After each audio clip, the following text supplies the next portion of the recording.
When you see a hurricane, a wildfire, a tornado, you may not consider moving towards it. But today you'll hear from people who do, including a retired smoke jumper, which is a firefighter who jumps out of an airplane and into the fire. He talks about what he's seeing on the West Coast. It's utter chaos out here. It's almost where you move your people off and just protect life and limb. And you'll meet a tornado hunter who knows how to act quickly when things are getting hairy. And very quickly, a satellite tornado formed, blows up this building that's right next to us. I have never rolled up a window so quickly in my life. Was it an electric window or was it the handle type? It was a handle one, so it was just like... And a hurricane hunter tells us about the surprising nuances from inside a storm. It can be bumpy, you get a lot of turbulence, but then you get to the other side where there isn't a lot of rain at all. And it's just totally calm. I'm Kyone Wolf. That's next on Audacious, after the news.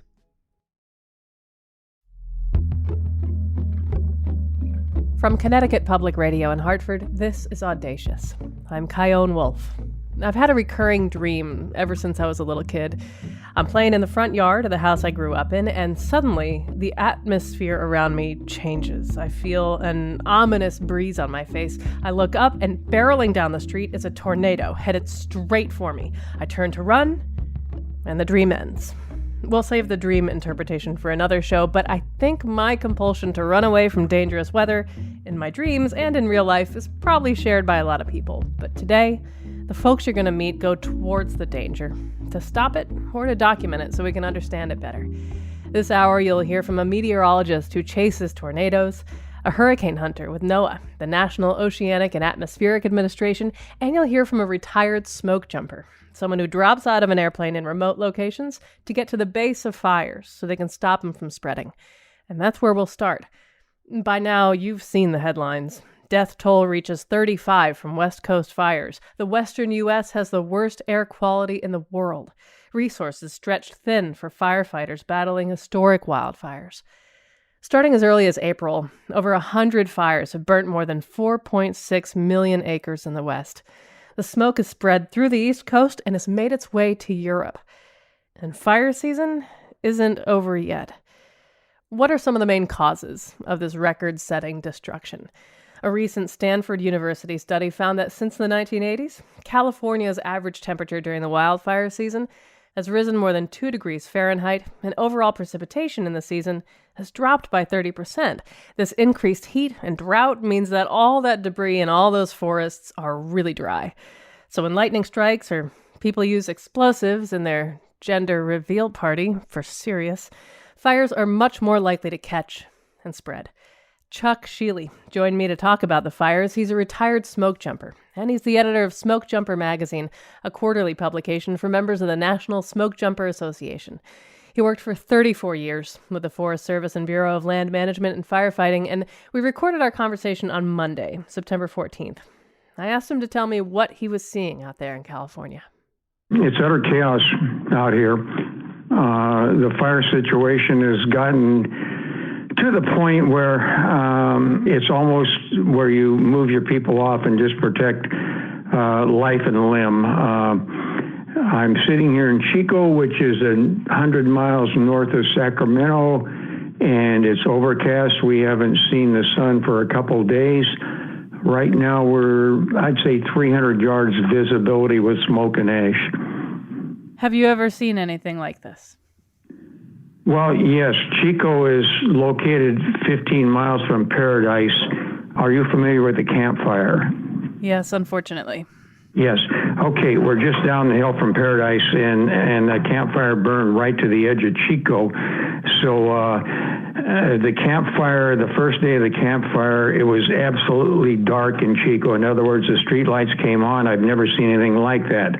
But next to the Camp Fire, I haven't seen anything like this. I want to talk about your experience smoke jumping. And on the East Coast, I don't think a lot of us know that there is a smoke jumper or what they do. So can you tell me in a nutshell, what does a smoke jumper do? Sure, you betcha. And even on the West Coast, a lot of people don't know what smoke jumpers are.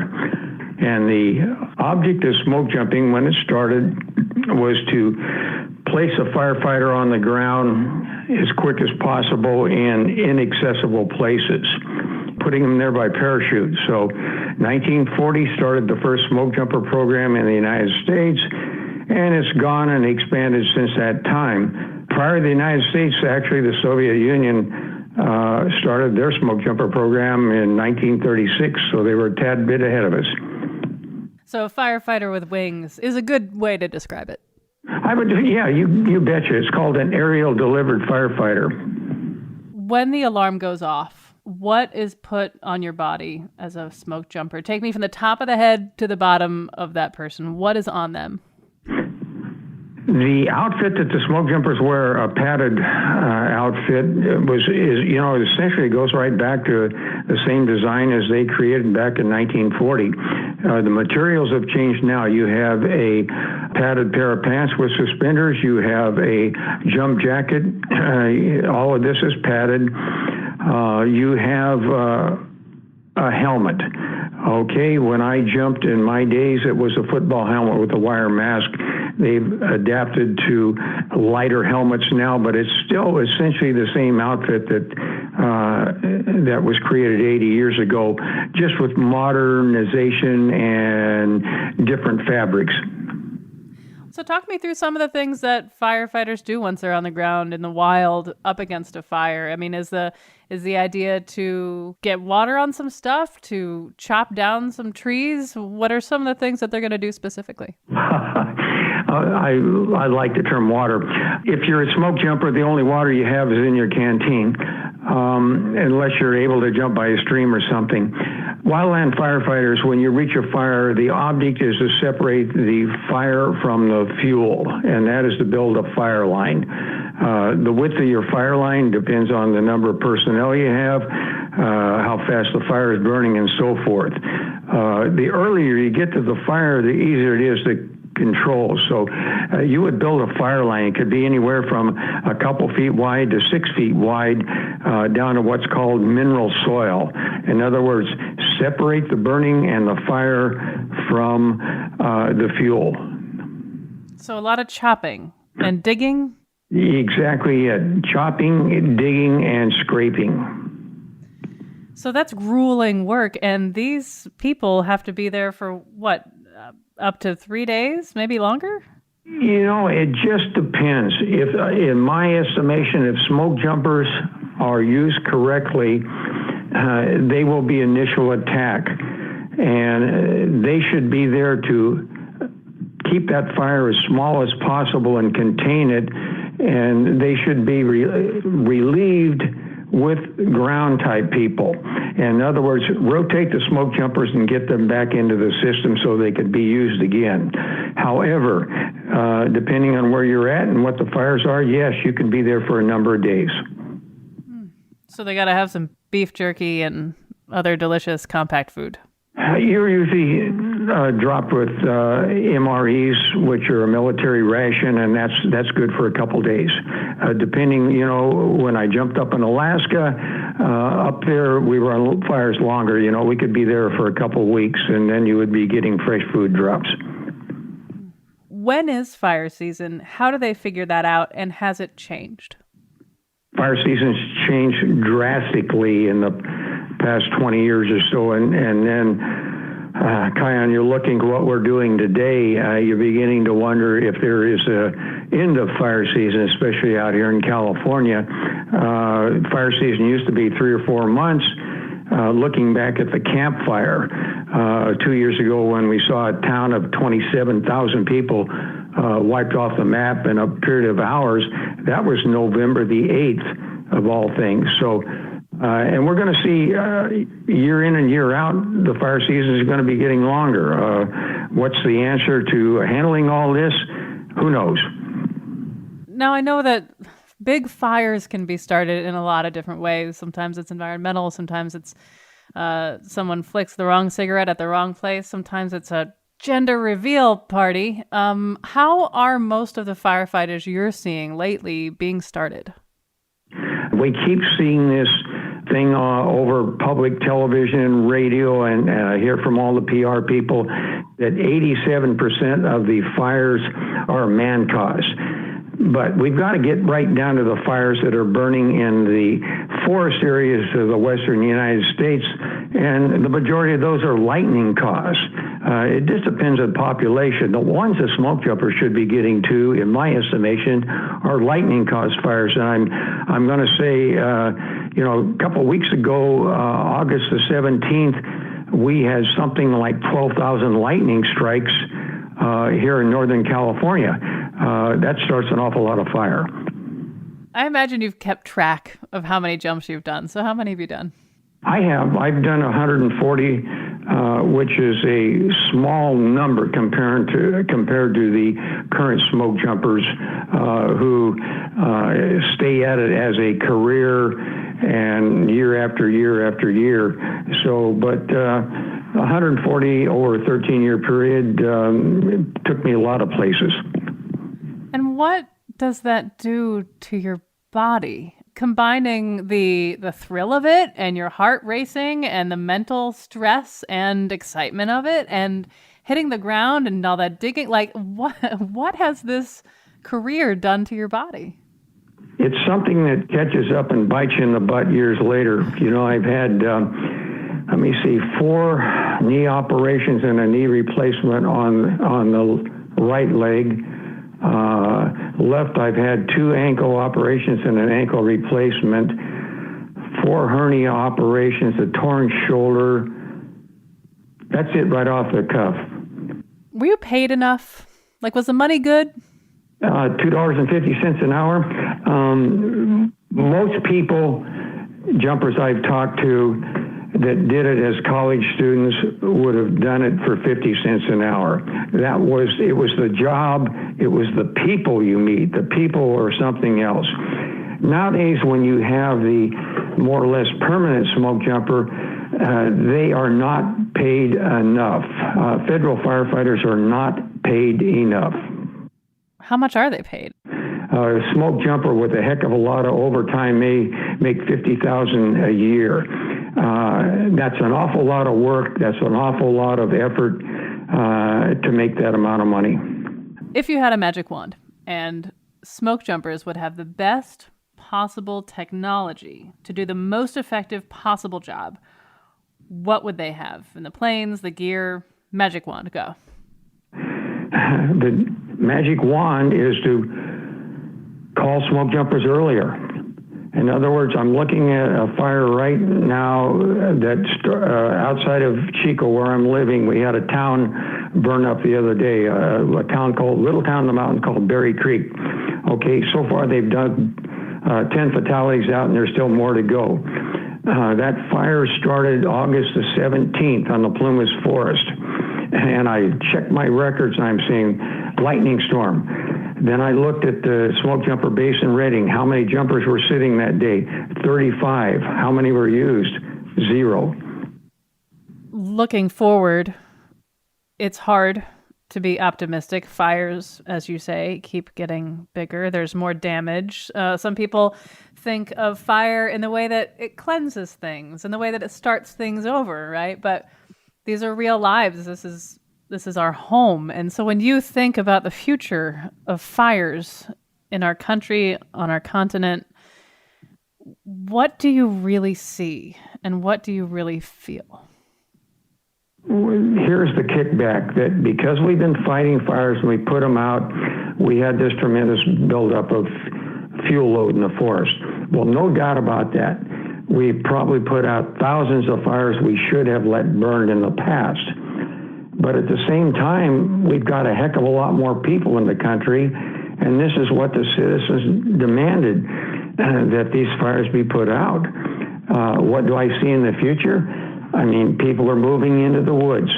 It seems like people want to get out in the woods. They don't want government to look out for them. They want to be left alone. But then when they're getting burned out, they're wondering why their forests are burning up. It's a tough situation. What do I see in the future? It's going to be a lot worse than it is today. So today, the 13th of September, we're seeing so much damage on the West Coast. wildfires are ravaging California, Oregon, Washington. Satellite images are breathtaking.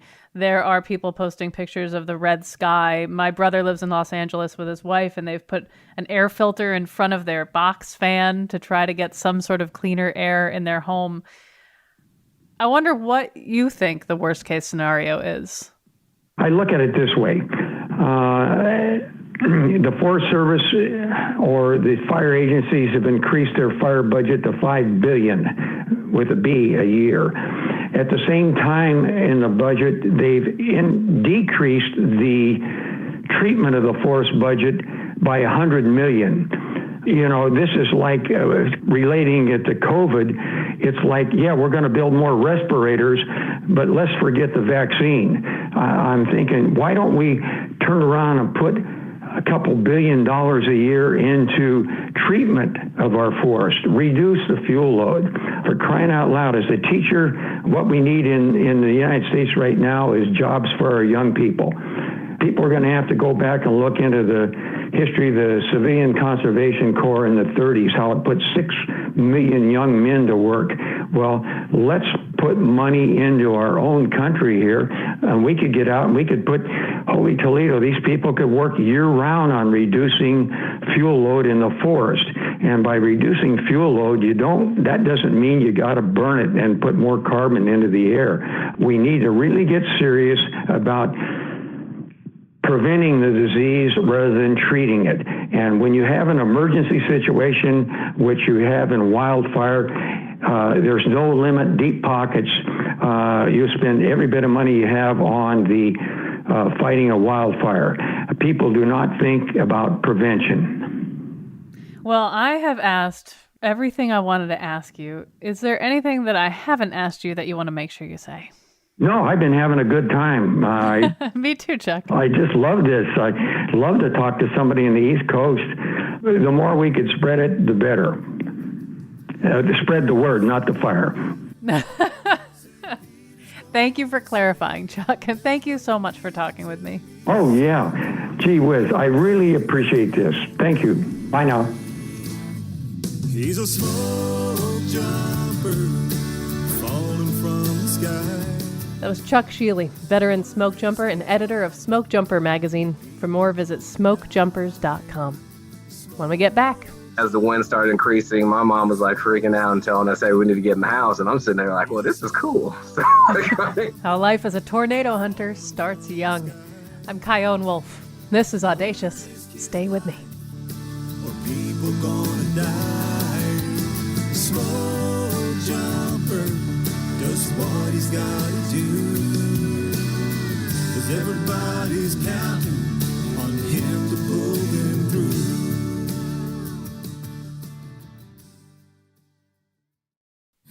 He's chasing tornadoes. I'm just waiting calmly, chasing him. Hey. This is Audacious. I'm Kyone Wolf. Even though tornadoes are fairly uncommon here in New England, they are still something we've been taught to fear. Besides the fear we felt while watching The Twister and The Wizard of Oz, we've seen terrifying footage of tornadoes in real life. Like in 2011, when 3 people were killed by a tornado in Springfield, Massachusetts. That same year, there was a record-setting tornado in Joplin, Missouri. It killed 158 people and caused $2.8 billion worth of damage, the costliest single tornado in U.S. history. Some of the most striking footage of tornadoes comes from people like meteorologist and tornado chaser Justin Drake. He chases all sorts of extreme weather as a regular focus of the Weather Channel's Storm Chasers, and he went viral during Hurricane Irma in 2017 when he was outside in the Florida Keys recording wind gusts of 117 miles per hour. I asked Justin to take me way back to his earliest memory of being attracted to extreme weather. One day I was outside just playing with my brothers and whatnot, and a squall line was about to come through. It was just a line of thunderstorms with some very high winds. And of course, as the wind started increasing, my mom was like freaking out and telling us, hey, we need to get in the house. And I'm sitting there like, well, this is cool. So, so that kind of steered like my journey in life from there. And the thing is, I just like being out in the elements. Like, I just find weather in general interesting. And being a meteorologist, a lot of meteorologists, you kind of think of the dude that's behind the camera telling you what the temperature is going to be like, Not wearing green. Right. Stuff like that. They're always behind the scenes. Like, they're not actually out in the event experiencing it. And that's kind of what I like to do. Like, I like to not only be able to tell you that you're going to have a nice storm, but be out there in and be able to see it unfold in person. And not only do I like forecasting it, but just being out there in the elements is also the very cool thing that I enjoy. Talk me through a tornado day. How does it begin? And ideally, how does it end? What do you have? I don't know. Let's say like an average day, I wake up about 8, look at all the models, look at surface observations, make what my forecast is to pinpoint where I need to be at. Then you get in your car, go on your drive. So you sit in that area, wait for storms to develop. And then once that happens, you just chase them from there and just watch as the storm develops, see as it organizes. And then if it's a good day and you get what you want, that's when you're going to have that storm produce a tornado. And from there, the goal is, hey, let's get as close to it and document it as best we can. So, I mean, I'll be honest with you. When you see some of my video, you're probably going to be like, man, this guy's crazy, because I'll get close. Me and my buddy I chase with Simon, I mean, we'll get as close as is safely possible. And if it's one of those slow moving thunderstorms where the tornado's not moving that quickly, I mean, you basically can get almost as close to it right before the debris hits you, because it's just sitting there. You can just inch closer and closer to it, and you can get that dramatic video that I'm sure that you have seen before, where it's like, man, they're almost touching it. How do you know, though? How do you know how to be in the safe place? Is a tornado predictable in the way that you can predict how safe you are? What is that margin of error? Well, generally speaking, the tornado is going to move with the storm. So like if your storm's moving east or it's northeast, the tornado is going to follow that path as well. Look to see how the tornado is moving with respect to the horizon view. Like if it's moving from right to left or left to right, then it's not moving towards you because it's changing directions along the horizon. Now, if it's not moving in that direction and it just looks like it's getting bigger, yeah, it's moving towards you. That's a clue. Right. So that's a very quick way to know exactly how it's moving. And like I said, in general, it's going to move the same direction as the storm. When is a tornado considered a tornado? What's the difference between a tornado and almost a tornado? Well, in order to be a tornado, the circulation has to be reaching the ground. So if you see just a funnel cloud, but you're not seeing it pick up any type of debris or anything like that, it's still at that point just a funnel cloud. So the key thing you want to look for is, do you see debris? Is there some type of ground circulation? At that point, that's when you start getting happy, because you have a tornado then. So the measure of a tornado isn't necessarily wind speed, because you can't necessarily get right up into it and measure the wind speed. It's retroactive based on how much damage it causes. So there's where it gets interesting, and there's some kind of misconceptions when it comes to the EF scale. So there are wind speeds that are associated with the EF scale. The thing is, though, is that in order to know how strong those winds are, it has to do some damage. So there's kind of two aspects to it. Like, for example, an EF5 is a tornado that has 200 mile per hour winds or above. The only way we can accurately at any point know if it had those types of winds is seeing if it destroyed something that would indicate the winds were that strong. So that's kind of how the EF scale works. So if it's a tornado where you can look at them and tell, like, yeah, that's a high caliber tornado, that is something that if it hit something, it would be a 4 or 5. If it just hit out in the middle of nowhere, it doesn't have anything to destroy for it to ultimately get that type of rating. Whoa. Now, when I think about tornado locations, I certainly don't think about, Siberia or other parts of the world. Where in the world do we get the most tornadoes, and why? It would be the United States. We have the Gulf of Mexico, and that's your moisture source. So you have to have an area where you can get what's called a cap, which puts a lid on storms to develop during the beginning of the day, so you can develop that instability. You can get the air to heat up, get the instability to form so that you can get explosive thunderstorms. And the area that we have that produces that cap is the Rocky Mountains. They have an integral part in why we get the destructive thunderstorms and tornadoes we do, because that higher elevation, it gets just as warm up there as it does down here, like in Topeka. Like you go up to Denver and that region, they can get to 100, just like any other area that's further out to the east that's lower in elevation. And that hot air, as it moves eastward, it stays higher up in the atmosphere, and it's that cap that can develop and really keep storms from forming until later on in the day as the surface of air starts to heat up, and then it can burst through that cap, and then that's how you get your explosive thunderstorms that can produce tornadoes later on. Speaking of patterns, have you seen a change in any patterns over the course of the time you've been doing this? It's kind of counterintuitive to what most people think, but honestly, like the past 5 years or so, we really haven't been in a great, like, sustained weather pattern for tornadoes. So actually, like this year, for example, Kansas has a record low for tornadoes for the year 20. Yeah, right, for 20. You're like, we're actually low in some. I know. In 2020, we are having fewer tornadoes. This doesn't make any sense. During the history, like the recorded history that we have that's accurate for tornadoes, you have these lows where you have highs and then you have a few years when it kind of dips down and it's below average and then you get above average again. So we just might be one of those 4 to 5 year lows when it calms down for a bit before, So you're saying, just you wait. Yeah, that's right. Will you tell me the story of the scariest or most in awe you've been of a tornado? It definitely probably would have to be the El Reno tornado from back in 2013. That to this day is still the largest tornado in history. It was 2.6 miles wide. That is also the tornado that unfortunately killed the Samaritans and Carl Young. So that was kind of the first documented event like of a tornado killing a storm chaser, right? It went from a mile wide to 2.6 miles wide. And like, I think it was like a matter of like 3 or 4 minutes, somewhere around there, like some crazy short amount of time. And that's just because of how ridiculous the conditions were that day for tornadoes. There was a lot of people that got really close to being killed by that tornado. We start booking it off to the east so we can get out the way of the tornado. And very quickly, a satellite tornado formed, blows up this building that's right next to us. I have never rolled up a window so quickly in my life. Was it an electric window or was it the handle type? It was a handle one, so it was just like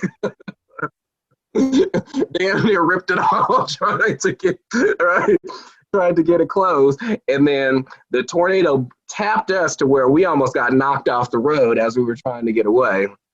But luckily, Simon's a really good driver. He was driving at the time. But that was probably the most intense chase we've had as far as a tornado goes. Are there different kinds of air raid sirens for tornadoes? And if so, which one's your favorite? Most of the sirens pretty much all sound the same. What's kind of gotten interesting over the years is that, like, when I was younger, the tornado sirens were only sounded for tornado warnings, period. And we've kind of gone away from that as a country, so to speak. Like, different regions now, they're even doing it for, like, if it's a severe thunderstorm warning where they like are positive there's going to be really strong winds, they will sound them for that as well now. So, which I don't know how I quite feel about that quite yet, because one challenge we're having right now in the meteorological community is getting people to heed the warnings. I've never heard one in real life, and just the mere thought of it terrifies me to no end, which is good programming for me, right? I mean, it's good. Right, yeah, and that's kind of what we wanted to do, but when you just do it 15 times and it's really not for a tornado, whereas sooner or later, that fear you have of it goes away. It's just natural. That's just how it works. So that's kind of like sometimes like maybe we should leave that particular sound, because it's really the same sound everywhere. We should probably just reserve it for when it's an actual tornado warning. And come up with, like, some sort of maybe a Murphy Brown theme song for when it's just, it's not going to be nice outside, but you're going to probably be okay. Right. Yeah, exactly. I'm wondering, because there are tornadoes in so many places in this country, what are some really good pieces of advice once they hear that alarm and it is for real? There are some people who think they should be doing certain things like hiding in a bathtub or under a table and going in the basement if there is one, opening the windows. What are some things people should definitely do, and what are some things people think they should and they are totally wrong? Well, you just mentioned one where they definitely should not, because it's one of those old adages, which is do not bother opening the windows. My mother actually used to do that when I was younger too, so I know that's one of them that used to stick around, where your windows being open, listen, whether they're open or closed, if it's a tornado and it's going to hit your house, that those windows aren't going to do anything. Just get to the basement. That is, I always tell people all the time, that is the number one safest place you can be, is being underground. If you don't have a basement, if you have some type of storm shelter, like in Oklahoma, where a lot of the houses, believe it or not, don't have basements, what's become really popular is these storm shelters that they have built that are underground. You can actually get one made pretty cheaply, like for your garage, where they just dig a hole in your garage, slap a door on it, you can go in there. Which is actually really helpful for the rest of 2020. Right. No, right. At this point, right. You can't get COVID if you're underground by yourself. So, yeah, that is bad advice. Last but not least, if you have to, just get in the interior-most room in your house. Get down somewhere, put something over you so that you can protect yourself from any type of debris if your house gets hit. And those pretty much are the best things you can do. If you are in a trailer, mobile home, do not take shelter in that. Whatever you do, get into something else, because those things do not do well in tornadoes. They get torn to shreds, they get picked up and thrown, which that's another reason why, again, you don't ever want to be in a car. Like if a tornado is about to hit you, you must get out of that vehicle, because those just get tossed. And I know it's kind of counterintuitive. You're like, well, the car, at least there's something to protect me, as opposed to like me being out in the ditch. But if a tornado picks you up and throws you, you only weigh, let's say the average person, about 150 pounds. You're only 150 pounds getting thrown away. That's a lot different than you're in a 3,000 pound vehicle that gets tossed and then it just gets crushed like a pop can. And now you're in it. And when it gets crushed, you get crushed. I wonder, how do you make a living doing this sort of work? I mean, I imagine that you don't make these videos just to upload them to Snapchat or something. So where do these videos go and how do you make a living? When we go out there, we get the video, we make what we call a package, which is basically just the highlights of our chase. And so like we know the certain things that a lot of the news stations really like when it comes to video. So they like hail, some type of damage, just so you can see what the impact of the storm was, of course. Of course, the big thing is the tornado. For a really good video, like what's a good price? I mean, if it's really good video, oh, they'll pay for it. So if it's you're talking like thousands? Yes. If it's a notorious tornado, yes, they will definitely pay thousands. So it must be like an interesting duality of feelings, because in one way, this sucks because someone's home is in the air. In another way, holy crap, this is going to make a lot of money at the same time. Yep. When I'm out there, like I'm kind of in awe and I'm having this adrenaline rush because I'm now seeing like all these things with nature unfolding right in front of me. I'm out there in the elements. I enjoy that type of stuff. But of course, like as that's going on, like I'm seeing people's houses get destroyed, or even worse than that, like there's been several times now where like we've been there right after the tornado hit and like we're seeing people that are dead or people that are like bleeding everywhere. They're coming out of their houses. Like they're in awe, they're in shock because something really bad just happened and they don't even know how to process it. So there's always that kind of letdown that comes after the high of like seeing this incredible weather event that you were out there chasing as well. When you do experience these things, which, you know, some people never experience those sort of visuals in their whole life or even anything like it. Right. How do you take care of yourself after something like that? Some prayer. I mean, that's kind of how I try to cope with stuff like that. I don't want to say that you get immune to death.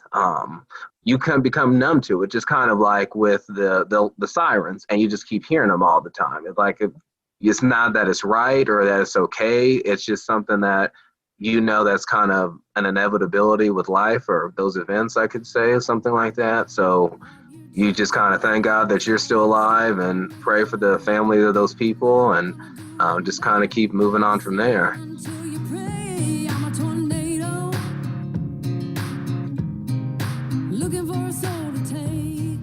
That was tornado and extreme weather chaser and meteorologist Justin Drake. Check him out at stormgasm.com.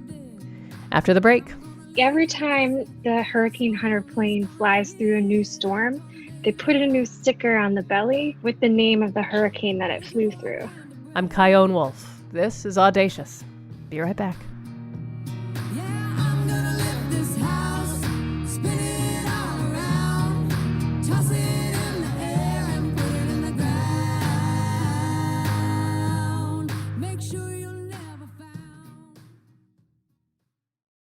This is Audacious. I'm Kyone Wolf. The hurricane I remember most was Hurricane Gloria in September of 1985. I had just turned 5 years old, and as it passed over us in Farmington, I remember watching it through a window, feeling full of fear and awe. Trees bent in angles I'd never seen before. Limbs snapped and flew out of sight. I wanted to be outside in it to see how it felt, and I also wanted to run into the basement with my blankie. 3 people died in Connecticut during Hurricane Gloria, and the overall storm damage was estimated at $91 million. Lately in this country, we're getting more and more used to seeing big hurricanes. Among them were storms like Hurricane Katrina in 2005, Sandy in 2012, and Maria in 2017. This 2020 hurricane season is the second most active Atlantic hurricane season on record, behind only the 2005 Atlantic hurricane season. Since 1943, teams of people have buckled up in airplanes and flown right through these hurricanes to gather data. One of those people is Dr. Lisa Bucci. She's a hurricane research scientist or hurricane hunter with NOAA. That research has taken her into the eye of a hurricane 54 times. I asked her why she does what she does. When you're looking at a satellite image, you're only looking at the top of a hurricane, right? There are some satellite instrumentations that can get what's happening at the surface, but it's hard to know what's happening in between. And some of those estimates can be, have a lot of errors with them. So the best way to know exactly what's happening in a hurricane is to go there and measure it with a plane. So tell me about these planes. What makes these planes different than any other plane? So they are actually retired Navy planes, the P-3 Orions. And they've got 4 propeller engines. They come with 3 pilots, so 2 people are always piloting it and someone's always taking a break in the back. We have flight engineers, we have a flight director who's actually a meteorologist, and they're making sure that the plane is staying out of dangerous areas. We have a navigator to make sure we drop instrumentation off the plane, so we have to make sure we don't drop it on anyone, and we're not in anyone's airspace that we're not supposed to be. And then we have scientists on board and technicians and people who are making sure all the instrumentation is running correctly. So this plane can hold up to 20 people, and it's just this really solid heavy plane that flies at about 10,000 feet in a hurricane. It can just take a lot of those hurricane force winds that maybe other planes can't really withstand. When I think about being a hurricane hunter, and by the way, is calling you a hurricane hunter derogatory or is it cool? No, it's cool. I say hurricane research scientist because it's a lot more of what my job is. I only fly maybe 2 weeks out of the year, and then the whole rest of the time is taking the data and studying it. But yeah, it's the NOAA hurricane hunters that I'm with. Cool. So when I think about flying an airplane into a hurricane, that sounds really dangerous. That sounds terrifying. But you're saying that the plane can take it and then some, I imagine. Yeah, and they've had these planes for a while. They know them inside and out, and then they maintain it regularly. So they just put new wings on these planes. So they're good for another 20 years. I wonder if there's some way that you commemorate all the flights that an airplane goes on. Like when football players win a game, they put a sticker on their helmet. Is there a way that these airplanes commemorate themselves? There are. So every time the Hurricane Hunter plane flies through a new storm, they put a new sticker on the belly with the name of the hurricane that it flew through. So it has all the names. It's cool. You get this whole line of just storms, and they add new ones each year. So how do they decide which hurricanes to go into? I mean, do you go into every hurricane that ever happens? Is there like a stage they have to reach? How do you figure that out? So we are always looking for hurricanes at different stages in their life cycles. We're looking for ones that might rapidly intensify into really strong storms, and we're looking for actually ones that don't do that so that we have null cases. We want to know why something doesn't form compared to the ones that do form. There are 3 different groups that need information from the plane. And every time we fly a plane into a storm, each group benefits from it. So one group is the forecasters. Those are the people at the National Hurricane Center, and they're giving you your watches and your warnings, and they're telling emergency managers what the hazards are going to be. And if that from there, the emergency managers will tell you to evacuate or what to do. We also send information to our weather models. That data goes around the world. So weather models from every nation take this data and use it. And then the research community uses it. So I use it, professors use it at universities across the world. And so when we're trying to decide what storm we're flying into, it'll come from one of those groups. So maybe the forecasters say, we really need information. We need a real-time picture of what's happening in the storm. Can you send the plane and go? But it still benefits the other two. Speaking of seeing things that we don't often see, tell me about this hurricane season and what the predictions are overall for how we can expect it to behave. So yeah, NOAA and several other, research institutions have forecasted a higher than normal season. So they're expecting more hurricanes than usual. And that is something that we are seeing today. We had flights as early as June 5th this year, which was so early. I've never had to plan missions for something that early in the season. When do you usually go out? Usually we're looking at early July, mid-July. That's when we start getting storms that are close enough that we're able to fly into them. So it seems to me, as somebody who doesn't have a degree in any of this stuff and is just looking at headlines and seeing these terrifying maps, especially of like double hurricanes and stuff barreling towards our country, I don't know anything about it. And so I think, oh, this must be climate change. How do you respond to that? Is it climate change? Is it not that simple? It isn't that simple. There are patterns in the climate that can interact with each other non-linearly, and they can create either more or less favorable conditions in the Atlantic. And, we know this. We can actually predict some of it.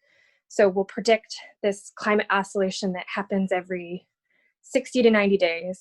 And we know that when it starts to get towards the Atlantic, we'll see increased activity. So if there is something out there that could form, it has a higher probability of forming if this pattern makes it over to the Atlantic. How these patterns interact with climate change and how hurricanes interact with those patterns on top of climate change is still ongoing research. So while it's really tempting to be like, it's climate change, and it may be, but we're not there yet to say definitively, is what you're saying. Right. We need more time. We need more research. A lot of it's very hot research and it's ongoing, but we just don't have the answers yet. Is there like a dream invention that doesn't exist yet or can't exist yet or is in the process of existing that would make your life getting this data so much easier? Oh, yeah. I mean, there's a lot of things that we're pushing for that would make it a lot easier, because part of my research is, where do you need observations and when do you need them? And, the answer is everywhere, always, but we can't do that. So being able to, say, fly unmanned aircraft so that we could get the storms further out and be able to fly for longer, that's a dream.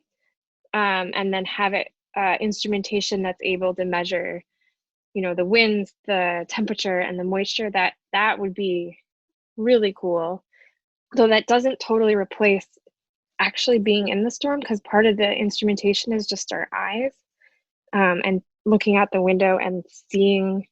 I mean, there are so many things that you look out the window and you think it's just going to be a giant wall of wind and rain, but like a lot of times it isn't. There are calm areas, there's clear areas, and it's not always in the center. I think a lot of people think of like the classic strong storm, but that isn't how it always is. And so it's helpful to just go see it.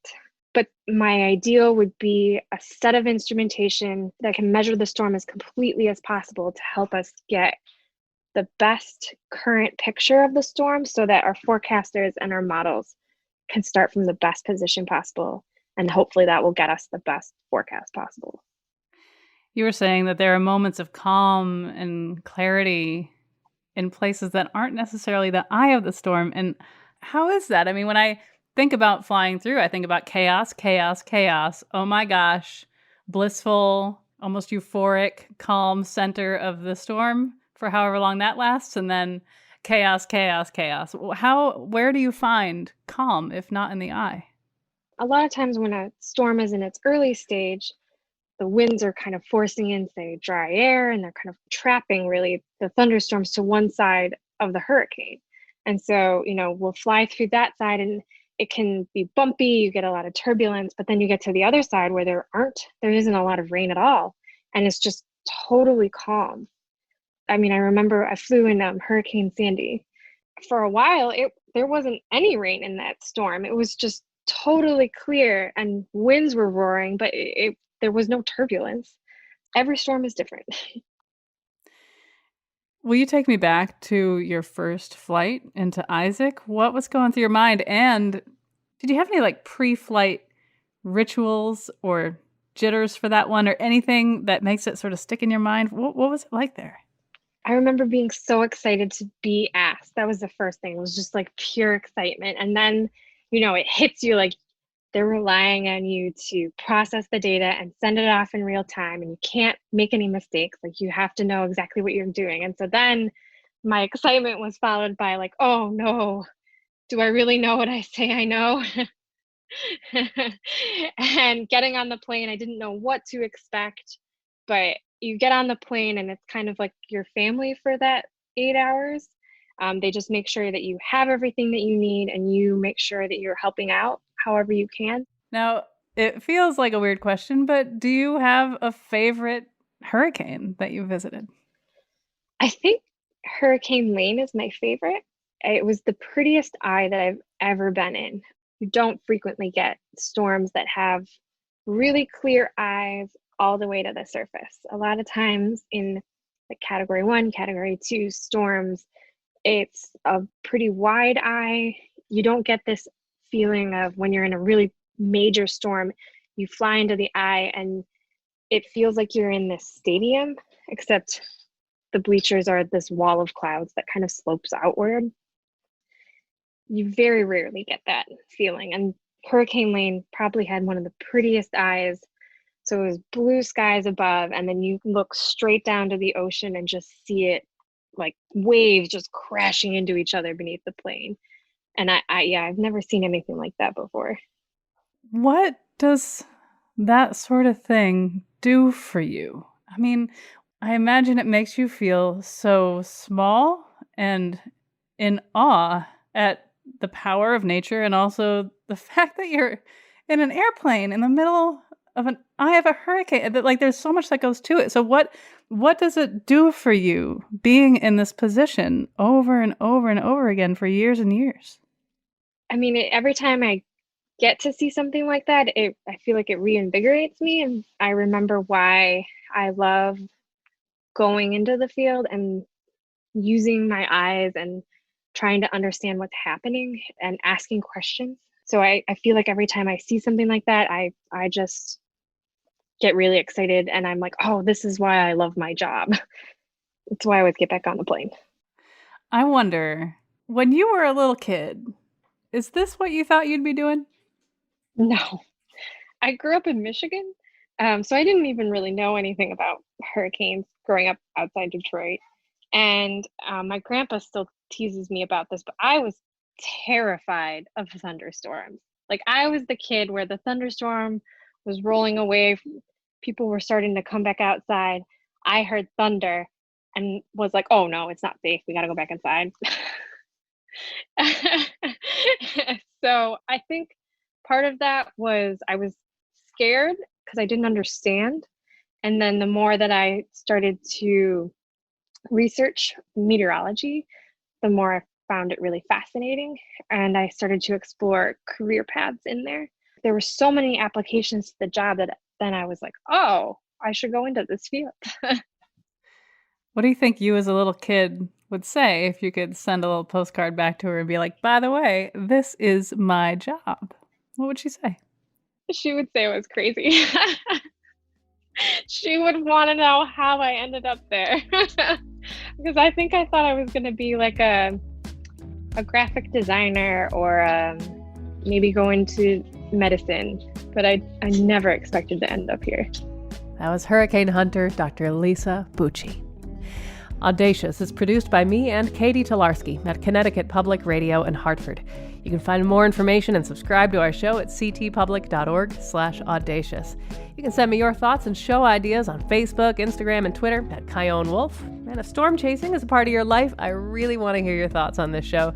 My email is cwolf@ctpublic.org, and online use the hashtag #AudaciousPublic. Thanks for listening.